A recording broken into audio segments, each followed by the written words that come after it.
시청자 여러분 안녕하십니까? 이데일리엔 성주원입니다. 코로나19 여파로 지난달 취업자 수가 21년 2개월 만에 가장 큰 폭으로 감소했습니다. 통계청에 따르면 지난달 취업자 수는 2,656만 2천 명으로 1년 전보다 47만 6천 명 감소했습니다. 이는 외환위기 여파가 미쳤던 1999년 2월 이래 최대 감소폭입니다. 15세 이상 고용률은 59.4%로 2010년 4월 이후 가장 낮았습니다. 통계청은 코로나19 감염 확산을 막기 위해 모임이나 외출 자제가 이어지고 있고 관광객 급감 영향으로 숙박 음식업과 교육 서비스업을 중심으로 취업자가 감소했다고 설명했습니다. 한국은행이 코로나19의 어려움을 겪는 중소기업을 돕기 위해 5조 원 규모의 자금을 새로 공급합니다. 한은은 내일 오전 금융통합위원회 본회의를 열고 금융중개지원대출 한도를 30조 원에서 35조 원으로 증액하는 방안을 의결하기로 했다고 밝혔습니다.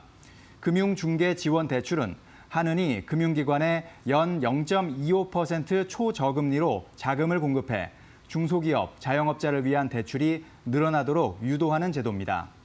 이번에 추가된 자금은 오는 18일부터 시중에 풀리기 시작해 9월 말까지 공급됩니다. 코로나19 사태로 기업들의 자금 수요가 늘면서 지난달 기업 대출 증가폭이 역대 최대 수준을 기록했습니다. 한국은행에 따르면 4월 말 기준 은행권 기업 대출 잔액은 929조 2천억 원으로 한 달 전보다 27조 9천억 원 늘었습니다. 이 같은 증가폭은 관련 통계가 집계된 2009년 6월 이후 최대입니다. 기업들이 코로나19 충격에 대응해 단기 유동성 확보에 나선 데다 정책금융기관과 은행권이 중소, 중견기업과 소상공인을 상대로 정책성 자금 지원을 대폭 늘린 영향으로 풀이됩니다. 금융당국이 오는 18일부터 접수하는 소상공인 2차 금융지원 프로그램과 이달 말부터 가동할 기간산업안정기금에 대한 의지를 강조했습니다.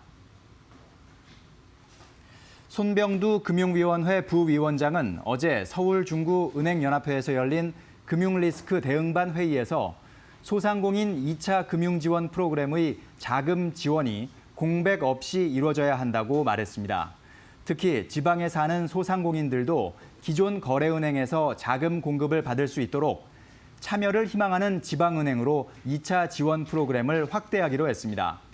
그는 기간산업안정기금과 관련해서는 기업과 일자리, 협력업체 생태계를 지켜나가는 데 있어 핵심적 역할을 할 수 있도록 운용 방안을 설계하겠다며 이를 통해 경제 위기를 극복해야 한다고 덧붙였습니다. 민간이 주도하는 샌드박스가 국내에서 처음으로 출범했습니다. 샌드박스는 새로운 제품과 서비스에 대해 일정 기간 기존 규제를 면제, 유예하는 제도입니다.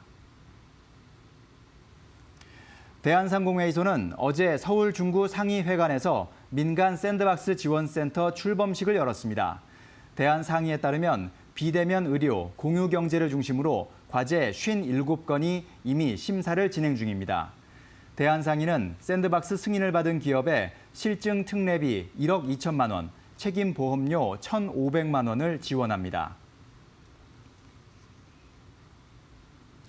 지금까지 이데일리엔 성주원이었습니다. 이어서 간추린 소식 전해드립니다.